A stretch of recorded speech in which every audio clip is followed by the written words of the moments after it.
నేను అబలను కాను 9వ భాగం. 8వ భాగంలో తండ్రి గురించి తెలుసుకున్న స్ఫూర్తి బాధతో కుమిలిపోతుంది. ఆమెను ఆ బాధలోంచి బయటికి తేవడానికి తండ్రి ఆమెతో కలిసి అరకులోయ వెళ్తారు. కొంచెం కొంచెంగా కోలుకుంటుంది స్ఫూర్తి. కథ కొనసాగుతుంది. మై డియర్ స్ఫూర్తి, నీ ఉత్తరం అందింది. ఆయన శుభ్రంగా చింపి చదివేసి తీసుకొచ్చారు. నా కొళ్ళు మండిపోయింది. సూర్య అట, రాజశేఖరమట. ఆ పిల్లక వెధవేషాలేమిటి, ఆ స్నేహాలేమిటి? ఇంకోసారి ఆ అమ్మాయి పేరెత్తితే నరికేస్తానన్నాడు. ఈసారి పతివ్రతా ధర్మాలు రాయి, మానవుడు పొంగిపోతాడు. తరువాత అర్జెంటుగా నీ ప్రభావం నుంచి నన్ను దూరంగా తీసుకెళ్లడమేమో ఓ సినిమాకి తీసుకెళ్లారు. ఫక్తు, సతీ సక్కుబాయి లాంటి సినిమా. మోడ్రన్ కదా. ఎయిడ్స్ భర్త, ఆయనకి సేవలు చేస్తూ భార్య, చిన్న కొడుకు. ఆవిడ నాగదేవత భక్తురాలు. అత్తగారు తిట్టినా, మొగుడు మొట్టినా, మరిది కొంగు పట్టినా నాగుపాము పరిగెత్తి కాపాడుతూ ఉంటుంది. ఎయిడ్స్ భర్త తన ఒకప్పటి ప్రియురాలి పొందు కావాలంటాడు. ఆవిడ్ని వెతికి తెస్తుంది ఈవిడ. సతీ సుమతి వర్షన్. ఆ తరువాత ఒక నాగుపాము చిన్న పిల్లాడిని కాటేస్తుంది. హీరోయిన్ యథాశక్తి ప్రార్థన చేసి ఆ నాగుపాముని రప్పిస్తుంది. దేవతా పాము కామన్ పాముని తోకతో ఈడ్చికొట్టి విషం పీల్చేలా చేసి ఆ అబ్బాయిని కాపాడుతుంది. తరువాత చాలా మలుపులు తిరిగి ఆవిడ పాతివ్రత్య మహిమ వల్ల, దేవతా పాము మీడియేటర్గా పనిచేయడం వల్ల పాతాళంలోంచి నాగరాజు వచ్చి ఎయిడ్స్ భర్తని కాపాడుతాడు.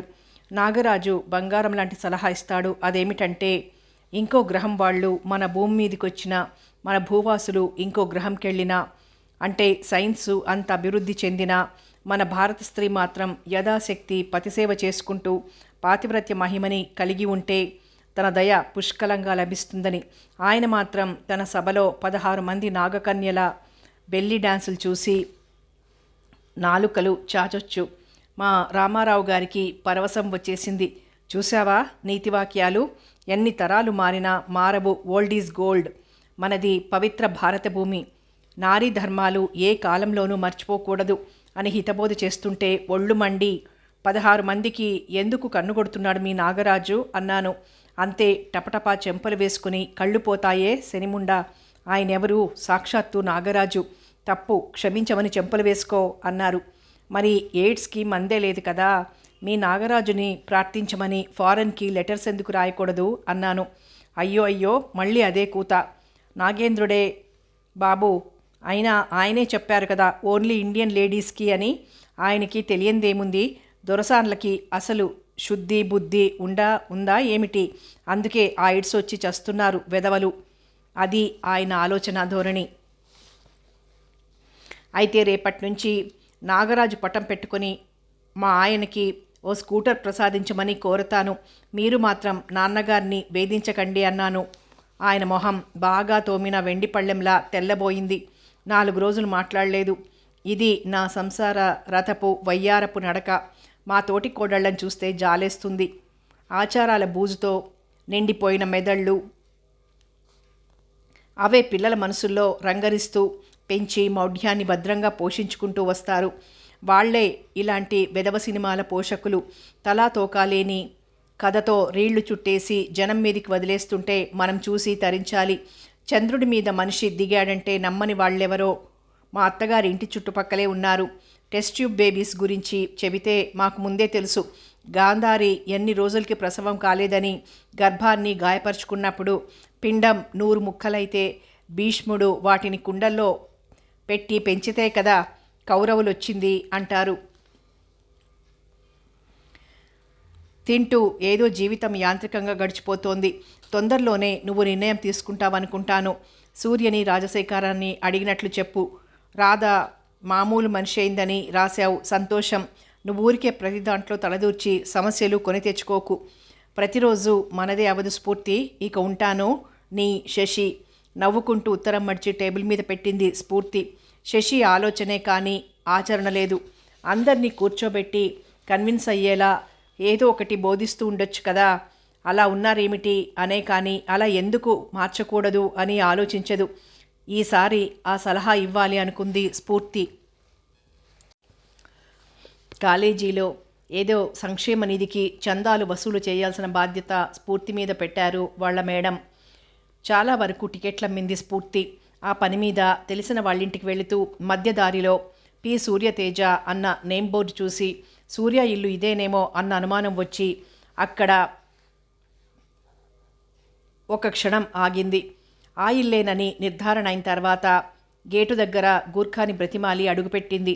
కాంపౌండ్ వాల్ నానుకొని వరుసగా పెద్ద చెట్లు విస్తరించుకోవడం వల్ల బిల్డింగ్ అందం బయటికి తెలియడం లేదు, కానీ లోపల ప్రవేశించేసరికి ఆ భవనం అందానికి స్ఫూర్తి ముగ్ధురాలైంది. దాదాపు అర ఫర్లాంగు రోడ్డు గేటు నుంచి ఇంటికి. ఇంటి ముందున్న తోట మనోహరంగా ఉంది. పూల వనం, గార్డెన్ నిండా క్రమబద్ధంగా నాటిన మొక్కలు, మొక్కల నిండా రంగురంగుల పూలు, కొన్ని వేల పుష్పాలు. బిల్డింగ్ దగ్గరలో మాత్రం నీడనిచ్చే చెట్లు. ఫెంటాస్టిక్ అనుకుంటూ నెమ్మదిగా అడుగులో అడుగు వేసుకుంటూ పోర్టికోలోకి వచ్చింది. పోర్టికో మీద పేరు తెలియని క్రీపర్ దట్టంగా అల్లుకొని తీయని పరిమళాలు వెదజల్లుతూ ఒంటి నిండా పుష్పాలతో అందంగా ఉంది. పోర్టికో అంతా పాలరాయి, లోపలికి పాలరాతి మెట్లు, నిలువెత్తు గ్లాస్ డోర్స్కి లేత గులాబీ రంగు కర్టెన్సు. తలుపు తీసే ఉంది. హాల్లోంచి మాటలు వెలువడుతున్నాయి. హాల్లోకి వెళ్దామని పాదం ముందుకు వెయ్యబోయి చటుకున వెనక్కి తీసుకుంది స్ఫూర్తి. ఓ ఆడగొంతు కంచుగంటలా మోగుతోంది. మరి నేను అందంగా ఉండనా? స్ఫూర్తి మాత్రం ఉండనా? పెద్ద తనే మిస్ ఇండియా అనుకుంటున్నారా? అంతా మేకప్. అలా మేకప్ చేసుకుంటే నేను దాని తాతలా ఉంటాను. అందులోనూ ఆ పిల్ల మీద ఎన్ని రూమర్సో. నేను ఖచ్చితంగా చెప్పగలను, తనేం వర్జిన్ కాదు. Good miss Ragini, I say you get out. బయట ఉన్న స్ఫూర్తి కూడా ఉలిక్కి పడింది. గట్టిగా గర్జించింది సూర్యకంఠం. ఆమె మీద రూమర్స్, ఆమెతో తపన, బాధ, ఉక్రోషం నువ్వు గమనించే ఉంటావు. తన జాతేదో మగవాళ్ల చేతిలో నలిగితోందని బాధపడుతూ, తనకంటూ ప్రత్యేకమైన వ్యక్తిత్వంతో ఆర్తితో అలమటించే ప్రతి ఆడదాని బాధ తనదే అనుకుని ముందు కురుకుతూ, ఆడపిల్ల అయినంత మాత్రాన పొందవలసిన హక్కుల్ని, ఆనందాల్ని వదులుకోనక్కర్లేదు అని చేసి చూపించే స్ఫూర్తి ఆడపిల్లే కాదు, మిస్ రాగిణి ఓ శక్తి, ఓ మహా చైతన్యం. మహాత్ముణ్ణే చంపిన పుణ్యభూమి ఇది. చిత్తశుద్ధి ఉన్నవాళ్ల ఘనజాతి నిలుపుకోలేదు, వెలేస్తుంది, ఊరేస్తుంది. తను వర్జిన్ కాదు అంటే అర్థమేమిటి? ఆమెకి పవిత్రత లేదంటే ఈ ప్రపంచంలో ఎక్కడా సౌశీల్యానికి అర్థం దొరకదు. ఆ అమ్మాయి అగ్నిశిఖ. నీలాంటి వందల కుక్కలు అరిచి గోల చేసినా ఆమె తన సిద్ధాంతాల్ని మార్చుకోదు. పోరాడుతూనే ఉంటుంది న్యాయం కోసం, హక్కుల కోసం. అవును, నేను ఆమెను ప్రేమిస్తున్నాను. ముందు కేవలం ఆమె అందానికే ఆకర్షితుడినయ్యాను, కానీ ఇప్పుడు ఆమె వ్యక్తిత్వానికి. నా శరీరంలోంచి దోసెడు రక్తం తీసుకుని పరీక్ష చెయ్యి. ప్రతి రక్త బిందువు స్ఫూర్తి స్ఫూర్తి అంటూ ఎలుగెత్తి పిలుస్తూ ఉంటుంది. ఆమె నా ప్రాణం, నా ఊపిరి. కానీ నీకిదంతా కేవలం నా వైపు నుంచి నా డబ్బు, అంతస్తు ఏవి ఆమెని కదిలించలేకపోయాయి. నువ్వు ఆడదానివేనా? అసలు వర్జిన్వేనా? సీషోర్ హోటల్లో రూమ్ నెంబర్ 7లో మన ఊరి భాగ్యవంతుడి కొడుకుని నీ రూప లావణ్యాలతో వలపన్ని గుప్పిట్లో పెట్టుకోగలను అనుకుని వాడికి బలయ్యావు. వాడు నా ఫ్రెండు. బార్లో తెగ తాగినప్పుడల్లా నీ అంగాంగం గుర్తుకొస్తుంది వాడికి. ఎంత పచ్చిగా అంటే నేను నిన్ను చూడలేను, కానీ చూశాను అనిపించేంత దగ్గర పరిచయం కలిగించాడు. నువ్వు పడుకునే విధానం, కదలికలు, పుట్టుమచ్చలు. ఆ టైంలో నీకు ఇంగ్లీష్ మ్యూజిక్ అంటే ఇష్టమట కదా. ఒక్కడు స్ఫూర్తి గురించి అలా అనగలడా? వర్ణించగలడా? అసలు ఆమె సౌందర్యాన్ని సూర్యభగవానుడు కూడా చూసి ఉండడు. యూ డర్టీ డెవెల్, నన్నింత అవమానం చేస్తావా? పెద్దగా ఏడుపు. ఆడదానివి కాబట్టి బ్రతికిపోయావు. అదే మగాడయ్యుంటే నాలుక చీల్చేవాడిని. మగవాడిని గెలుచుకోవడం కాదు రాగిణి, మనసుతో గెలుచుకో, పునీతమవుతావు. టక్ టక్ మన్న హై హీల్స్ చప్పుడు స్ఫూర్తి చప్పున ఓ పదరింట్లో కూలబడిపోయింది. గుండె పొరల్లోంచి బాధో ఆనందమో ఏదో అనిర్వచనీయమైన ఆర్తి సన్నని మంచు పొగలా లేచి ఉక్కిరి బిక్కిరి చేస్తోంది. కళ్లల్లోంచి ఆగకుండా కన్నీటి ముత్యాలు బుగ్గల్ని అభిషేకం చేస్తున్నాయి. ఎందుకీ భావ సంచలనం? రివార్డ్, ఏ గ్రేటెస్ట్ రివార్డ్. ఓ మగాడి నుంచి ఏ ఆడదైనా కోరుకునే రివార్డ్ అది. అతని నుంచి అందుకున్న ఆనందమా? మరో ఆడపిల్ల అంత వల్గర్గా వర్జిన్ కాదు అనడమా? తనలోని తపనని, సంఘర్షణ అతనంత లోతుగా అర్థం చేసుకోవడమా? డబ్బు, తిండి, బట్ట, పొగడ్తలు ఏవీ ఇంతవరకు తనని ఉక్కిరిబిక్కిరి చెయ్యలేదు. ఒకళ్ళ నుంచి కోరుకున్నది కొద్దిగా ఆప్యాయత. ఈ మనిషి మనసు ఆప్యాయతతో నిండిన ఊటలా ఉంది. అందులోంచి ఎంత చేదినా తరగదు. రాగిణి బుసలు కొడుతున్న నాగినిలా రోడ్డు మీద విసవిస కదిలి వెళ్ళిపోవడం కనబడుతోంది. ఓ బీచ్లో టైం అంతా వేస్ట్ అనుకుంటూ హడావిడిగా బయటకొచ్చిన సూర్య, రంగా కారు తీసుకురా అని అరిచాడు. కొద్దిగా రఫ్గా అనిపించే బాడీ, మొహం, కానీ మనసెంత లలితమైనది. మొట్టమొదటిసారిగా ఓ మగవాడి పాదాలకి మోకరిల్లాలన్న కాంక్ష స్ఫూర్తిలో ఆ రోజు ఆ క్షణాన కలిగింది. లేత ఆకుపచ్చ రంగు మెర్సిడెస్ బెంజ్ వచ్చి పోర్టికోలో అతని సేవకి సిద్ధంగా నిలబడింది. అతని గుండెలలో పొదువుకొని బాణంలా బయటికి దూసుకుపోయింది. తరంగాలలో కదులుతున్న చిన్ని పువ్వులా సంతోషంగా ఇల్లు చేరింది స్ఫూర్తి. బెడ్ మీద బోర్లా పడుకుంది. అతను తన గురించి అన్న ప్రతి మాట మనసులో స్వచ్ఛమైన తేనె చినుకుల్లా కురుస్తూనే ఉన్నాయి. ఆ మధురిమ ఆమె పెదవులలో ప్రతి అణువులో కలిసిపోతున్న అనుభూతి. చాలాసేపు అలా గడిపి ఓ నిశ్చయానికొచ్చి కాగితం పెన్ తీసుకుని కూర్చుంది. ముందుగా రాజశేఖరం అతని వివరాలు వరుసగా రాసుకొచ్చింది. రాజశేఖరం బలమైన అయస్కాంతం లాంటి ఆకర్షణ శక్తి ఉన్నవాడు. అతను తననిష్టపడొచ్చు, కేవలం ఇష్టం. కానీ సూర్యది శాశ్వతమైన ప్రేమ. ప్రేమించడం కంటే ప్రేమ పొందడం వరం. ఇద్దరి పేర్ల వైపు చూస్తూ ఆలోచిస్తూ ఆఖర్న రాజశేఖరం పేరు కొట్టేసి ఐ లవ్ యూ సూర్య అని పదిలంగా ముత్యాల కొవ్వలాంటి అక్షరాలతో రాసుకుంది. తర్వాత తన ఎర్రని తడి పెదవులతో ఆ అక్షరాల్ని సుతారంగా స్పృశించింది. మొక్కలలో ఒక టిష్యూ సెల్ తీసుకొని కొన్ని ముందు న్యూట్రియంట్ మీడియంలో పెట్టి గ్రోత్ హార్మోన్స్ కలిపితే ఆ టిష్యూ పెరుగుతుంది. దాన్ని కేలస్ అంటారు.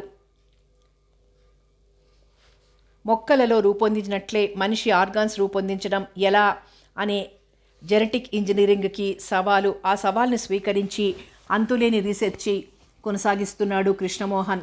సత్ఫలితాలు కూడా కనబడుతున్నాయి. ఆ పరిశోధన ఫలిస్తే ఒక నూతన శకానికి నాంది పలికినట్లే. ఆయన వర్క్ మీద అప్పటికే చాలా పుకార్లు వచ్చాయి. బ్రీఫ్గా డేటా అంతా రాసుకుని పేపర్లు ఫైల్లో పెట్టి ఉంచాడు. తన చర్యని ఓ రెండు కళ్ళు డేగల్లా నిశితంగా గమనిస్తూ వేటాడుతున్నాయని ఆయనకి తెలియదు. ఆ డేటా ఉన్న ఫైలు ల్యాబ్కి తీసుకెళ్లాలని అనుకుని మర్చిపోయి ల్యాబ్లోకి వెళ్ళి మళ్ళీ గుర్తొచ్చి తనే వెనక్కి వచ్చాడు. టేబుల్ మీద కాగితాలు చెల్లా చెదురుగా ఉన్నాయి. పెన్ స్టాండ్ పక్కకి ఒరిగిపోయింది.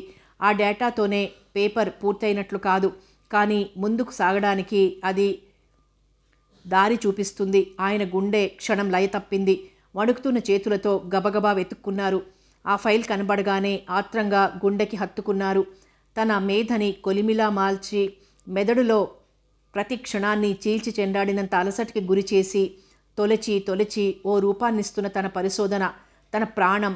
తిరునాళ్లలో తప్పిపోయిన తన పాపని వెతికి విసిగి వేసారి కూలబడిన క్షణాలలో అమ్మా అంటూ ఆ పాప ఒడిలో దూకితే కలిగే ఆనందం. ఎవరు చేసేది పని? ఎవరు అన్న ప్రశ్నకి సమాధానం తనకి 2 అడుగుల దూరంలోనే గాడ్రెస్ బీరువా చాటున నక్కి ఉందని ఆయనకి తెలియదు, గమనించలేదు.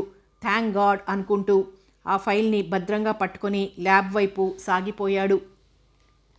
ఏవో జ్ఞాపకాల్ని నెమరు వేసుకుంటూ లాన్లో కుర్చీ వేసుకుని నీలిరంగు చీర మీద డిజైన్లా తెల్లటి కొంగల గుంపులు ఆకాశంలో సాగిపోతుంటే దీక్షగా చూస్తున్న స్ఫూర్తి. రాజు ఫోన్ కూర్చున్న చోటికి తెచ్చివ్వడంతో సరిగ్గా కూర్చొని హలో మీరెవరు అంది. నేను భానుప్రకాష్ని. బావున్నారా? ఏమిటి విశేషం? బిగ్ థింగ్, మా సినిమా శతదినోత్సవం ఫంక్షన్. అందుకు సూర్య హీరో. కాస్త ఘనంగానే చేస్తున్నాను. మీరు తప్పకుండా రావాలి. 6:30కి స్టార్ట్ అవుతుంది. సూర్య మిమ్మల్ని పికప్ చేసుకుంటానన్నాడు. తప్పకుండా వస్తారు కదూ? 2 సార్లు చెప్పారుగా, తప్పకుండా వస్తాను ఉత్సాహంగా అంది స్ఫూర్తి. 6 గంటలకే తయారై అతని కోసం ఎదురు చూస్తూ స్ఫూర్తి లెమన్ ఎల్లో చీర, స్లీవ్లెస్ బ్లౌజు, బంగారు తీగలతో పసుపు రంగు రాళ్లతో అందంగా అల్లిన చిన్న నెక్లెస్, చెవులకి జూకా బుట్టలు, చేతులకి ఒక్కో బంగారం గాజు, పసుపు రంగు రాళ్లు పొదిగినవి. ఆ నగలు ఆమెకే అందం తెచ్చిపెట్టాయో. ఆమె నగలకి ఆమె అందం తెచ్చిపెట్టిందో చెప్పడం కష్టం. రాజహంసల బెంజ్ వచ్చి ఆగింది. అందులోంచి దిగిన సూర్య డోర్నా అనుకుని అలా చూస్తుండిపోయాడు. మొహంలో ఆహ్లాద వీచికలు, ఏవేవో భావాల్ని అణగదొక్కుకోవాలని ప్రయత్నిస్తున్న పెద్ద పెద్ద కళ్ళు. సూర్య పరవసత్వంలోంచి బయటికొచ్చి వెరీ గుడ్ ఈవినింగ్ అన్నాడు. లోపలికి రండి. స్ఫూర్తి గొంతు కొత్తగా ఉంది. సరళంగా అంది. మరోసారి వస్తాను, టైం లేదు, రండి బయలుదేరదాం. స్ఫూర్తి ఇంకేమీ తర్కించకుండా అతని పక్క సీట్లో కూర్చుంది. మీరు కొత్తగా కనపడుతున్నారు స్ఫూర్తి, ఏదో మార్పు మీకలా అనిపిస్తోంది. నాకేం లేదే, చేతివేళ్లు చూసుకుంటూ మెల్లగా అంది స్ఫూర్తి. ఫంక్షన్ హాల్ దాటుతుండగా షోకేసుల్లోంచి కనిపిస్తున్న గాజుల్ని చూడగానే ఎందుకో చీర కలర్కి మ్యాచ్ అయ్యే గాజులు చేతుల నిండా వేసుకోవాలనిపించింది స్ఫూర్తికి. చిన్న రిక్వెస్ట్, గాజులు కొనుక్కోవాలి. ఆనందంతో సూర్యకళ్ళు వెలిగాయి. ఆ బంగారు తామరతూళ్ళు ఎందుకో బోసిగానో ఒక్క బంగారు గాజుతోనో కనబడేవి. మిలమిలలాడే ఆ గాజులలో ఊహించుకుని తాను తృప్తి పడేవాడు. తప్పకుండా ఓ పక్కగా కారాపాడు సూర్య. అతన్ని అనుసరించి నడవడం చాలా థ్రిల్లింగ్గా ఉంది స్ఫూర్తికి. ఎప్పుడూ మొహంలో ఏదో అసహనం, ఆరాటం తొణికిసలాడుతుంటే అనిశ్చితంగా కనబడే స్ఫూర్తిలో మార్పు స్పష్టంగా తెలిసిపోతోంది. కపోలాల్లో చిరుసిగ్గు సందిళ్ళు, కళ్ళల్లో లాలన, తేనెలో ఊరేసిన ద్రాక్షపళ్ళ లాంటి పెదవుల మీద చిరునవ్వు. ఆమె తనని ఇష్టపడుతోందా? పోట్లగిత్త లేడిపిల్లలా మారడం ఎలా సంభవం? ధైర్యం చేసి మెత్తగా లేత తమలపాకులో ఉన్న ఆమె చేతిని తన చేతిలో పొదువుకున్నాడు. స్ఫూర్తి అభ్యంతర పెట్టలేదు. అది చాలు సూర్యకి ప్రపంచ విజేతలా ఫీల్ అయిపోవడానికి. బంగారు గాజులు హ్యాండ్ బ్యాగ్లో పడేసి చేతుల నిండా పసుపు వన్నె గాజులు వేయించుకుంది స్ఫూర్తి. సూర్య డబ్బు చెల్లిస్తుంటే అభ్యంతర పెట్టలేదు. ఆమె జీవితంలో మొట్టమొదటిసారిగా పరాయి మగవాడి నుంచి సందర్భం లేకుండా పొందిన చిరు కానుక అది. పుట్టినరోజు ఎవరైనా కానుకలు ఇవ్వడం, తీసుకోవడం ఓ సాంఘిక మర్యాద.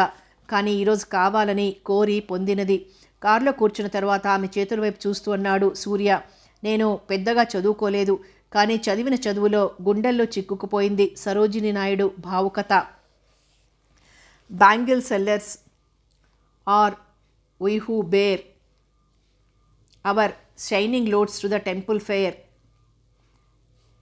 ఆ పద్యం చదువుకుని ఎంతో సంతోషించేవాణ్ణి. అందమైన గాజుల చేతుల లాలన, వెచ్చదనం, స్వాంతన నేను అనుభవించలేకపోయాను. మా అత్తయ్య ఫెడీమని మాడు పగిలేలా కొట్టడమే కానీ ఏ రోజు మృదువుగా తాకిన పాపాన పోలేదు. ఆ గాజుల చేతిని పెదవులు కానించుకోవాలన్న కోరికని కష్టం మీద అణుచుకున్నాడు సూర్య. ఫంక్షన్ సెంటర్ ఆఫ్ అట్రాక్షన్ సూర్య. అందరితో గబగబా గలగలా నవ్వుతూ కబుర్లు చెప్తూ చురుగ్గా తిరుగుతున్నాడు.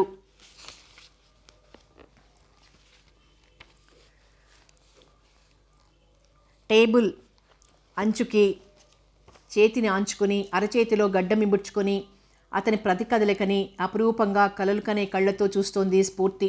ఆమె కోసం వెతుక్కుంటూ వచ్చాడు సూర్య. అతని పక్కనే ఓ సీతాకోక చిలుక ఉంది. అందరికీ దూరంగా ఉండిపోయావేమిటి స్ఫూర్తి? అటువైపంతా నా ఫ్రెండ్స్ ఉన్నారు, అక్కడ కూర్చొని డిన్నర్ తీసుకుందాం. పక్కనున్న అమ్మాయికి పరిచయం చేస్తుంటే ఆమె అంది. గర్ల్ ఫ్రెండా? ఆ మాట ఆమె ముందు అనకు. అసలే స్త్రీ స్వేచ్ఛా యుద్ధం.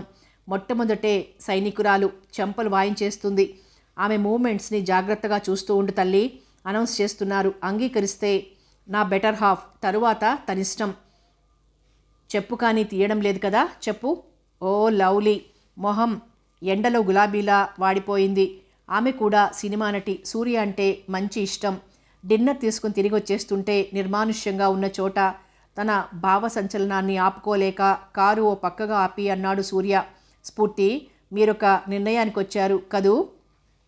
స్ఫూర్తి మాట్లాడలేదు. నాకు తెలుసు, ఆ నిజం కొద్ది కొద్దిగా అర్థమవుతోంది. నిజ జీవితంలో కూడా పెద్ద హీరోనైపోయినట్టున్నాను. ఆ ఘన విజయం ఇస్తున్న నిషా నా గుండె గోడల్ని బద్దలు కొట్టాలని ప్రయత్నిస్తోంది. నిజం పూర్తిగా చెప్పండి, నేనంటే మీకు ఇష్టమేనా ప్లీజ్? స్ఫూర్తి మాట్లాడలేదు. రెండు చేతులు చాచి అతని మెడలో పుష్పహారంలా పెనవేసి భుజం మీద తలవాల్చుకుంది. అతని ఒత్తైన తలకట్టులోంచి సున్నితమైన షాంపూ పరిమళం, దృఢమైన ఆ భుజాలు అనంతమైన నిశ్చింతనిస్తున్నట్లున్నాయి. సురక్షితమైన సాన్నిధ్యం అది. బుగ్గలకి అతని ఎదరొమ్ము కఠినత్వం తెలుస్తోంది. అంతే, సూర్యతేజ ఉప్పొంగే సముద్రుడే అయ్యాడు. అతనికి తెలుసు ఆమె అపురూపంగా నిలుపుకోవాల్సిన అద్భుతమైన వరమని, ఆ వరం పొందడం ద్వారా తనను మించిన అదృష్టశాలి లేడని. అతను ఆమె ముఖాన్ని దోసిట్లోకి తీసుకున్నాడు. వెచ్చని ఊపిరి దగ్గరవుతోంది. సామీప్యత, ఓ మగాడి నుంచి తొలిసారిగా పొందుతున్న సామీప్యత, కొంచెం గడుసైన మెత్తదనంతో వేడిగా తన పెదవుల మీద అతని పెదవుల ఒత్తిడి, వెచ్చగా వాడిగా తొలి ముద్దు, 4 పెదవులు ఒకటవుతూ చుట్టుపక్కల ఏం జరుగుతున్నదని తెలియనంత మైకాన్నిస్తున్న ముద్దు. 5 క్షణాల తరువాత ఆ వెల్లువలోంచి ముందుగా బయటపడింది స్ఫూర్తి. కొంగుతో పెదవుల మీద తడిని తుడుచుకుంటూ చిరు కోపంతో చూసింది అతని వైపు. కృతజ్ఞతలు ఎలా చెప్పుకోవాలో అర్థం కావడం లేదు స్ఫూర్తి. నిన్ను కనురెప్పలలో దాచేసుకోవాలన్నంత ఉద్వేగం. రియలీ స్ఫూర్తి, నేనొచ్చి మీ నాన్నగారిని అడుగుతాను. వారం రోజుల లోపల మన పెళ్ళి కావాలి. పెళ్ళెక్కడ, ఎలా జరగాలన్నది మనిద్దరం ప్లాన్ చేసుకుందాం. షాపింగ్ చెయ్యాలి, వెడ్డింగ్ కార్డ్స్, అందరినీ పిలవడం. భానుప్రకాష్ చూస్తాడు. హనీమూన్కి ఎక్కడికి వెళ్దాం? మాటకి మధ్య ఏమాత్రం గ్యాప్ లేకుండా కంగారుగా మాట్లాడేస్తున్న సూర్యని చూసి కిలకిలా నవ్వింది స్ఫూర్తి. కాస్త ఆగండి సార్, మా డాడీ వర్క్షాప్ అని పిలువబడే కాన్ఫరెన్స్కి కాన్పూర్ వెళ్ళారు. వారం రోజుల వరకు రారు. తర్వాత ఆలోచిద్దాం మిగిలినవన్నీ. ఇక మీరు కాస్త కంట్రోల్ చేసుకోండి, కదలండి. వారం రోజుల తరువాత మరో వారం రోజులు. ఇన్ని రోజులు నువ్వు అవునంటావో కాదంటావో అన్న ఆరాటం. అవునన్న తర్వాత ఎంత తొందరగా అని ఆగి, అవును కంట్రోల్ చేసుకోవాలి అని కారుని స్టార్ట్ చేశాడు. కానీ ట్రాజడీ ఏమిటంటే ఇద్దరికీ అదే మొదటి చివరి కలయిక. కాన్పూర్ నుంచి ట్రంకాల్ చేశారు కృష్ణమోహన్. కూతుర్ని చూడకపోయినా ఆమె గొంతైనా వింటే ఆయనకి తృప్తిగా ఉంటుంది.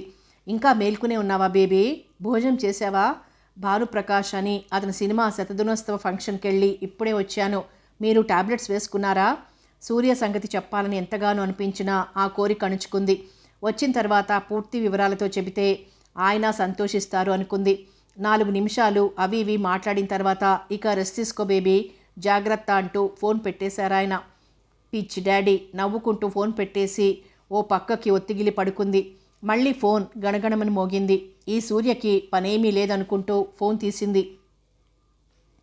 గంట క్రితమే మీరు నన్ను డ్రాప్ చేసి వెళ్లారు. ఇంతలోనే అంత చెప్పాల్సిన సంగతులేమున్నాయి? అంది దవాయిస్తున్నట్లుగా. గంట సేపటి నుంచి నిన్ను వదిలిపెట్టి ఉన్నాను, పిచ్చి వెదవని. అప్పుడే నీకు నిద్ర పట్టేసిందా స్ఫూర్తి? ఇది నిద్రపోయే టైం, అది తెలుసా? మళ్ళీ తెల్లవారుజామున లేవాలని తెలుసు. మైసూర్లో షూటింగ్. ఎల్లుండి సాయంత్రం వస్తాను. అక్కడి నుంచి నీకేమైనా కావాలా? పోనీ సరదాగా నువ్వు రాకూడదు? కావాలంటే ఈవిడ నా మిసెస్ అన్న బోర్డు నీ మెడలో తగిలించి తీసుకువెళ్తాను. పిచ్చిగా మాట్లాడకండి. నేను రావచ్చు, మీరు తీసుకెళ్ళొచ్చు. కానీ డాడీకి తెలిస్తే ఎలా ఫీల్ అవుతారు?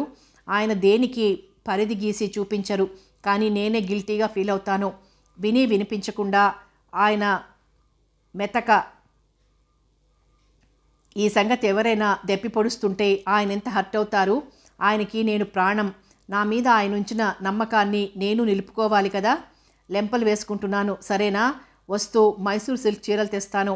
తెల్లటి సిల్క్ చీరలంటే నాకెంతో ఇష్టం. తెచ్చిన వెంటనే నువ్వు కట్టుకొని తీరాలి, సరేనా?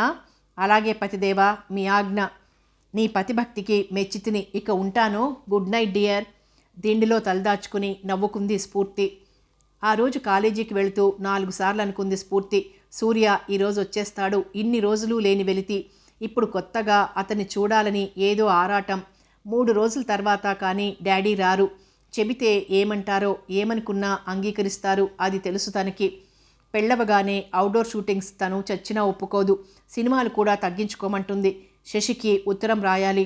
అతన్ని గురించి ఆలోచిస్తూనే కాలేజీ చేరుకుంది. క్లాసులో పాఠం సీరియస్గా చెబుతోంది మేడం. దీక్షగా వింటున్నారందరూ.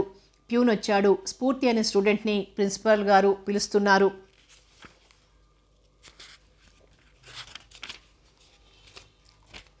స్ఫూర్తి పుస్తకాలు మూసేసి డెస్క్లో పెట్టి ఎందుకు పిలిచినట్లు అనుకుంటూ బయటకు నడిచింది. ప్రిన్సిపాల్ రూమ్ ముందు నిలబడి ఉన్న భానుప్రకాష్ని చూడగానే గుండె జల్లుమంది. ప్రిన్సిపాల్ గారు పర్మిషన్ తీసుకున్నాను, పద స్ఫూర్తి. అప్పుడు చూసింది అతని మొహం, కళ్ళు వాచిపోయాయి. ఎక్కడికి? అంది వణుకుతున్న గొంతుతో. అతనేదో అడగబోయి చటుక్కునాగి, అమ్మకి నీరసంగా ఉంది అన్నాడు. నేనెందుకు?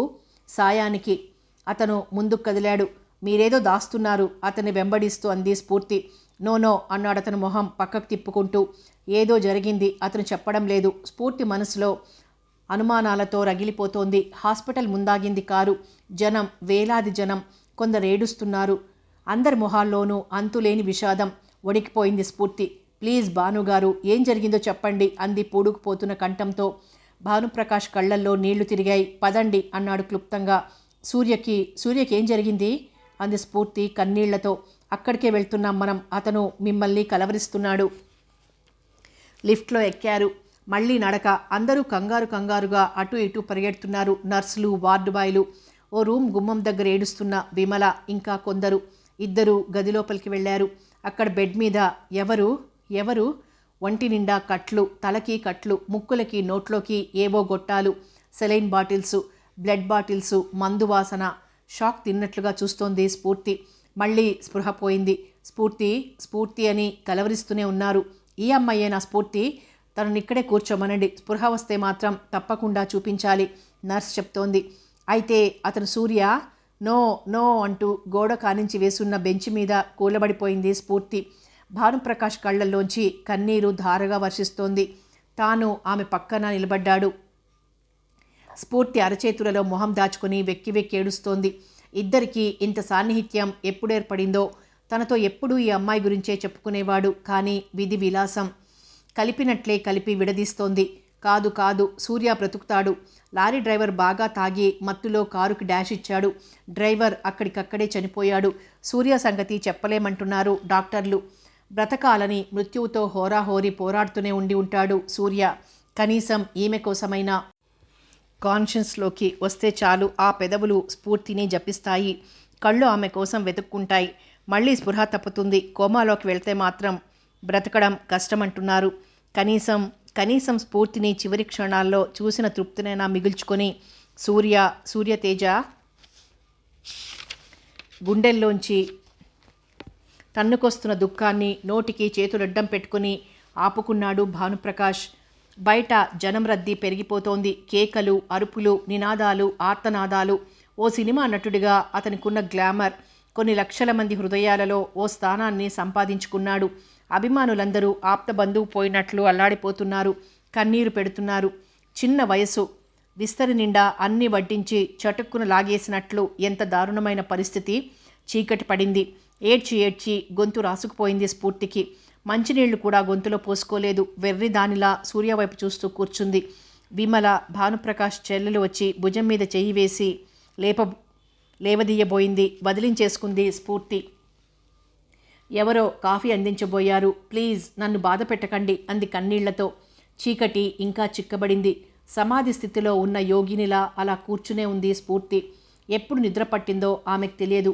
తెలతెలవారుతుండగా మెలకువ వచ్చింది. అంతా నిశ్శబ్దంగా ఉంది. సూర్య పెదవులు కదులుతున్నట్లనిపించింది. ఒక్కంగలో అతని దగ్గర చేరి మొహంలోకి చూసింది. కళ్ళు తెరిచి ఉన్నాయి. చూపులు గుండెల్లోకి దూసుకుపోతున్నట్లుగా ఉన్నాయి. పెదవులు నవ్వుతున్నట్లున్నాయి. సూర్య తనేం చేస్తోందో తెలియని ఆనందంలో వంగి అతని పెదవుల్ని మెల్లగా కిస్ చేసింది. ఏదో అసహజత్వం, చల్లగా మంచు ముక్కల్లా ఉన్నాయి. సూర్య అంటూ ఆమె వేసిన పెను కేకలకి హాస్పిటల్ దద్దరిల్లిపోయింది. ఏదో పని మీద కారిడార్లోకి వెళ్ళి అప్పుడే వచ్చిన నర్స్ నిర్ఘాంతపోయి చూస్తోంది. డాక్టర్లు, నర్సులు, జనం, ఏడుపులు, కేకలు, గందరగోళం. తూర్పున చీకటి కడుపుని చీల్చుకుని బయటికి రావాలని ప్రయత్నిస్తున్నాడు కర్మసాక్షి. కొద్దిగా రక్తపు ఎరుపు. స్ఫూర్తి గోడ కానుకొని సూర్య నిర్జీవుడిగా మారడన్న నిజాన్ని తట్టుకోలేక పిచ్చిదానిలా చూస్తోంది. సూర్య కళ్ళల్లోంచి ప్రాణం పోయింది. కనురెప్పలు మూశారు. తెల్ల దుప్పటితో కప్పేశారతన్ని. స్ఫూర్తి గుండెల్లో బరువుగా, అతి బరువుగా కొన్ని టన్నుల బరువు నింపినట్లుంది. దిక్కు తెలియక మహాశూన్యంలో ఆసరా లేకుండా తిరుగుతున్నట్లుగా ఉంది. మెదడులో ఏ ఆలోచన లేదు. రాయిలా మొద్దుబారిపోయింది. సూర్య శరీరాన్ని అక్కడి నుంచి తరలించడానికి ప్రయత్నాలు జరుగుతున్నాయి. తను చూడలేదు. ఓ మహా చైతన్యం అలా నలుగురి చేతుల మధ్య నిర్జీవంగా కదిలి వెళ్ళడాన్ని తను చూడలేదు. పారిపోవాలి. ఈ పరిసరాల్లోంచి పారిపోయి ఇంటికి వెళ్ళి 4 నిద్రమాత్రలు వేసుకుని ఆ మత్తులో తనను తాను మర్చిపోవాలి. నెమ్మదిగా లేచి తడుముకుంటున్నట్లు నడుస్తూ హాస్పిటల్ బయటికొచ్చింది. జనం, ఎక్కడ చూసినా జనం. అంతులేని జనసందోహం. బాగా తెల్లారింది. రోడ్డు మీద నిలబడింది. టాక్సీ కానీ ఆటో కానీ కనబడుతుందేమో అని చూస్తుంటే తెల్లటి మారుతి మెల్లగా వచ్చి ఆగింది. అందులోంచి దిగిన రాజశేఖరం తూలబోతున్న స్ఫూర్తిని పొదివి పట్టుకొని నేను డ్రాప్ చెయ్యనా అంటున్నాడు. అంత నిస్త్రాణలో కూడా అతని స్పర్శని భరించలేక అతని చేతుల్ని విదిలించుకొట్టి సమాధానం చెప్పే ఓపిక లేక వద్దన్నట్లుగా అడ్డంగా తలూపింది.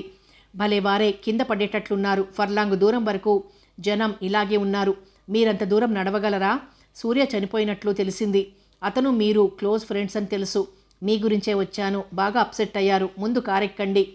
అవును, సూర్యుడు అస్తమించాడు. సూర్య లేడు భారంగా అంటూ నిస్త్రాణని భరించలేక డోర్ తెరుచుకుని లోపల కూర్చుంది స్ఫూర్తి. కారు కదిలింది. చిత్రంగా కన్నీరు ఆగిపోయింది. లోపల క్షణాల్లో నరాల్లో గడ్డ కట్టుకుని ఆగిపోయినట్లు. చాలా దారుణంగా ఉంది పరిస్థితి. కళ్ళు మూసుకుని పడుకుంది. దిగండి అన్న మాటతో ఈ లోకంలోకి వచ్చి అదేమిటి మీ క్వార్టర్కి ఎందుకు తీసుకొచ్చారు? నో, నన్ను మా ఇంట్లో దిగబెట్టండి ప్లీజ్. నాకు ఇప్పుడు కావాల్సింది ఒంటరితనం అంది స్ఫూర్తి. మీరెలా ఉన్నారో మీకు తెలియడం లేదు. ఇంట్లో డాడీ లేరు. మీరు కొద్దిగా రిలాక్స్ కావాలి. పోనీ కొంచెం కాఫీ తీసుకుని వెళ్ళండి. రాను బాబోయ్ అని ఏడవాలనుంది స్ఫూర్తికి. కానీ పదే పదే అతను బ్రతిమలాడుతుంటే కాదనలేక అతన్ని అనుసరించింది స్ఫూర్తి. సింహం గుహలోకి అడుగుపెట్టింది. ఆ కాఫీ ఏదో తాగితే వదిలిపెడతాడు కదా అన్న ఆశతో మేక తోలు కప్పుకున్న ఆ రాజశేఖరం వెంట నడిచింది. నేను కాఫీ తీసుకొస్తాను, మీరు మొహం కడుక్కొని రండి అని ఆ రూమ్ చూపించి తను కిచెన్లోకి వెళ్ళాడు. ఎలాగో మొహం కడిగాను అనిపించి వచ్చి సోఫాలో కూలబడింది స్ఫూర్తి. పొగలు కక్కుతున్న కాఫీ కప్పు చేతికిస్తే బలవంతంగా ఒక గుక్క ప్రాణం సేద తీరినట్లయి మెల్లమెల్లగా తాగడం పూర్తి చేసింది. ఏదో మత్తు, ఈ బాధలకి కష్టాలకి అతీతంగా దూరంగా లాక్కుపోతున్న మత్తు. ఎందుకింత మత్తు వస్తోంది? భయంగా అనిపించింది. వెళ్ళిపోవాలని లేచి సోఫా అంచునానుకొని నడుస్తూ చున్నీ జారి కాళ్ళకడ్డం పడుతుంటే వంగి తీసుకోవాలన్న ప్రయత్నానికి కళ్ళు సహకరించకపోతే మైనపు మేఘాలు మెదడుని కమ్మేస్తుంటే 1, 2, 3, 4 అడుగులు సోఫాని మెత్తగా ఉరుసుకుంటూ తన శరీరం జారుతూ నేల మీదకి కుప్పలా కూలబడటం అంతవరకే తెలుసు స్ఫూర్తికి. ఆమె వెనకే చేతులు కట్టుకొని నిలబడి అంతా తమాషాగా చూస్తున్న రాజశేఖరం పెదవుల మీద చిరునవ్వు వెలిగింది. కారు తీసుకెళ్లి షెడ్లో పెట్టేసి ముందు వైపు తాళం వేసి పెరటి వైపు నుంచి లోపలికొచ్చి గడియ వేసొచ్చాడు. కిటికీ తలుపులు వేశాడు. బ్లూ ఫిలిం క్యాసెట్ ఫిక్స్ చేశాడు. Whisky bottle, ice cubes, tray తెచ్చుకుని టీపాయ్ మీద పెట్టుకున్నాడు. థ్యాంక్ యూ సూర్య అనుకుంటూ విస్కీ కొద్దిగా గ్లాసులోకి వంచుకొని ఐస్ కలుపుకొని కొద్దిగా తాగాడు. తరువాత మెల్లగా స్ఫూర్తిని సమీపించి వివస్త్రణ చేయడం ప్రారంభించాడు. ఏదో మామూలు ప్రజెంటేషన్ అనుకొని ర్యాపర్ విప్పుతూ వస్తే అందులో ఉన్నది వజ్రాల హారమైతే ఎంత షాక్ కలుగుతుందో అలాంటి షాక్ వస్తోంది. స్ఫూర్తి శరీరం నున్నగా మెరుస్తూ వెన్నపూసల మృదువుగా ఐస్ క్రీం కప్పులో అందంగా మధురమైన రుచితో నింపిన ఐస్ క్రీంలా ఉంది స్ఫూర్తి. ఖచ్చితంగా కొలిచినట్లు పర్వతాలు, లోయలు, అక్కడి నుంచి ఎండలో ఉంచిన అద్దం కళ్ళని చెదరగొట్టినట్లు ఇంతటి అందం, యవ్వనం, బిగి జిగి అన్నీ తన స్వంతం. సూర్యతో స్ఫూర్తి తిరుగుతున్నట్లు తనకు తెలుసు. కానీ చెయ్యి వెయ్యనివ్వదు ఈ అమ్మాయి. ఇన్ని రోజుల నుంచి ఏం ఊరించింది? ఎప్పుడూ తను ఏ ఆడపిల్ల గురించి ఇంత ఇదిగా వెయిట్ చేయలేదు. తన అందం చూసే సగం ఆకర్షితులవుతారు. మిగిలిన సగం 4 అందమైన మాటలు, కొద్దిగా ఏకాంతం, అంతే. తిన్నగా క్వార్టర్కి వచ్చేస్తారు. 4 రోజులు ఎంజాయ్ చేసి తరువాత తప్పించుకుని తిరిగేవాడు తను. స్ఫూర్తి మొదట్లో తనంటే ఇష్టపడినట్లు కనబడింది. కానీ తర్వాత పట్టించుకోవడం మానేసింది. సూర్య వైపు మొగ్గు చూపిస్తున్నట్లు కనిపించింది. కానీ అరకులో కాస్త బెటర్. కానీ ఆ రోజు గాజుల షాప్లో వాళ్ళిద్దరినీ చూసి తనకెందుకో అనుమానం వచ్చింది. స్ఫూర్తి కొత్త పెళ్లి కూతురులా సిగ్గుపడుతోంది. కానీ అదృష్టం ఎప్పుడూ తన గుప్పిట్లోనే దాక్కుంటోంది. ఉదయాన్నే బ్రహ్మం సూర్యకి యాక్సిడెంట్ అయిందని, బ్రతకడం కష్టమన్నారని చెప్పి ఈరోజు వంట చెయ్యనని, చూడటానికి వెళ్తున్నానని వెళ్ళిపోయాడు. తను కరెక్ట్గా అంచనా వేశాడు. చేప గాలానికి చిక్కుకున్నది. ఇలాంటి చేప కాదు, వజ్రాల చేప. న్యూయార్క్లో అంటీ కూతుర్ని చేసుకుని అక్కడే సెటిల్ అవుదామనుకున్నాడు. స్ఫూర్తితో ఒకసారి వలవేసి కుదరకపోతే అదే చేసేవాడు. కేవలం ఆమె శరీరాన్ని అనుభవించడమే తన ధ్యేయం కాదు. పెళ్లి చేసుకోవడానికి కృష్ణమోహన్ కనిపెట్టిన ఫార్ములాను అడగాలి. అది తను కనిపెట్టానంటే బ్రహ్మరథం పడతారందరూ. ఎంత క్రెడిట్! ఇకపోతే బంగారపు బొమ్మలాంటి భార్య, బోలెడు ఆస్తిపాస్తులు. నిజంగా తనది మాస్టర్ బ్రెయిన్. చూసిన ప్రతి వాళ్ళని కిర్రెక్కించి వెర్రెక్కించిన ఈమె తన గురించి సంసిద్ధత చేసిన విందు భోజనంలా రెడీగా ఉంది. మెల్లమెల్లగా టేస్ట్ చేయాలి. టీవీ తెర మీద ఓ పిల్ల పెద్ద అడవిలో శరవేగంగా పరిగెత్తుతోంది. పిచ్చి తీగలు పొదల చాటున నక్కింది పిట్టల కూతలు. ఎక్కడో దూరంగా సింహం గాండ్రింపు. దగ్గరలో జరజరమని పాము పాకిన చప్పుడు. ఇవేమీ ఆ పిల్లని కదిలించడం లేదు. అంతలో ఎండుటాకులు ఫట్ఫట్మని నలుగుతున్న చప్పుడు. ఆ పిల్ల వణికిపోతూ మెల్లగా, అతి మెల్లగా వెనక్కి జరుగుతోంది. ఆకుల చప్పుడు ఆగిపోయింది. ఆ అమ్మాయి ఊపిరి బిగబట్టింది. బలంగా భుజం మీద చెయ్యి పడింది. ఆ అమ్మాయి వేసిన కేకకి అడవంతా దద్దరిల్లిపోయింది. ముళ్ళు దిగబడేంత విసురుగా ఆ అమ్మాయి నీడ్చుకుపోయాడు అతను, క్రూరంగా నవ్వుతూ. ఆమెని మెల్లమెల్లగా వివస్త్రం చేశాడు. చిత్రహింస. అతను, అతని ఫ్రెండ్సు విస్కీ తాగుతూ, సినిమా చూస్తూ, స్ఫూర్తి శరీరాన్ని స్పర్శిస్తూ రాక్షసుడిలా ఆనందిస్తున్నాడు రాజశేఖరం. చివరికి అక్కడే ఆ హాల్లో కార్పెట్ మీద స్ఫూర్తి శీలాన్ని దారుణంగా హరించాడు. వీడియో క్యాసెట్లు మారుతున్నాయి. గంటలు కాలంలో కలిసిపోతున్నాయి. స్ఫూర్తి శరీరం ఘోర సమరం జరిగిన రణరంగంలా మిగిలిపోయింది. స్ఫూర్తి బెడ్ మీద పడుకుని ఆలోచిస్తోంది. తనిప్పుడేం చెయ్యాలి? తన బ్రతుకు ఎంత అధ్వాన్నమైన మలుపు తిరిగింది. పెళ్లి చేసుకోవాలన్న వ్యక్తి అన్యాయం చేసి వెళ్ళిపోయాడు. స్నేహితుడని నమ్మిన వ్యక్తి పూర్తి దగా దోపిడీ చేశాడు. పైగా ఏడుస్తూ, నువ్వు నీరసంతో పడిపోతే ఊపిరి ఆడటానికి కొద్దిగా బట్టలు వదులు చేశాను. వెదవ బుద్ధి వెర్రితలలు వేసి నీ మీద అత్యాచారం చేశాను. నన్ను చంపేయి అని ఒకటే గొడవ. ఆవేశపడటానికి తనలో శక్తి లేదు, ఆలోచన లేదు. ఆలోచనలు గడ్డకట్టి నరాలన్నీ గుత్తిలా కట్టేసినట్లు స్తబ్దత. మూగగా ఏడ్చింది. ఏడుస్తూనే ఉంది. రాజశేఖరమే తన తప్పు ఒప్పుకుంటుంటే తనేం చేయగలదు? ఏమీ చెయ్యలేదు. తన ప్రమేయం లేకుండా సంఘటనలన్నీ అలా జరిగిపోయాయి. దేనికి బాధపడాలో కూడా అర్థం కావడం లేదు. సూర్యని పోగొట్టుకున్నందుక? దేనికి? తనకి పవిత్రత లేదు, భవిష్యత్తు లేదు. అంతా అంధకారం, అయోమయం. ఏదో తింటూ తిరుగుతూనే తప్ప స్ఫూర్తిలో ఉత్సాహం పూర్తిగా నశించిపోయింది. ఏదీ పట్టించుకోదు. నిర్లిప్తత. అలా కూడా బ్రతకకుండా పులిమీద పుట్రలా పిడుగు. క్లాస్లో పాఠం అనాసక్తిగా వింటూ కూర్చున్న స్ఫూర్తికి కడుపులో కవ్వం పెట్టి చెలుకుతున్నట్లు వికారం. ఏదో తట్టి వెన్నెముకలోంచి మెరుపు దూసుకుపోయినట్లు అనుభూతి చెందింది. ఒంట్లో బావుండలేదని మేడం దగ్గర పర్మిషన్ తీసుకుని కాలేజీ నుంచి సరాసరి డాక్టర్ జయలక్ష్మి దగ్గరికి వెళ్ళింది. పరీక్ష చేసిన ఆవిడ ఆతృతగా భయంగా చూస్తున్న స్ఫూర్తి వైపు 2 క్షణాలు సూటిగా చూసి, నువ్వు చాలా మందిలా కాక చాలా చాలా స్ట్రిక్ట్ అనుకున్నాను అంది. తలదించుకుంది స్ఫూర్తి. నగ్నంగా రోడ్డు మీద పరిగెడుతున్నంత అవమానంతో మనసు ఒళ్ళు దహించుకుపోతున్నాయి. నేనేం కావాలని చెయ్యలేదాంటీ? నా తప్పు లేదు. తప్పు చేసిన ప్రతి ఆడపిల్ల దాదాపు ఇలాగే చెబుతుంది. కానీ ప్రకృతి చాలా అలర్ట్. ఆ తప్పుని అద్దంలా చూపిస్తుంది. ఆంటీ, నిజంగా నేను ఎస్ యు ఆర్ ప్రెగ్నెంట్. ఏ ఆధారము లేకుండా వరద పొంగులో కొట్టుకుపోతున్న గడ్డిపోచలా నిర్వీర్యంగా బేలగా కొన్ని క్షణాలు కూర్చుంది స్ఫూర్తి. తరువాత నెమ్మదిగా అంది, డాడీకి మీరు చెప్పేయకండి ఆంటీ. చెప్పడం ఎందుకు? రేపురా. ఆ మాట అర్థమై మొహం ఎర్రబడిపోయింది స్ఫూర్తికి. లేదాంటీ, నేను బిడ్డని కంటాను అంది స్థిరంగా. కథ కొనసాగుతుంది.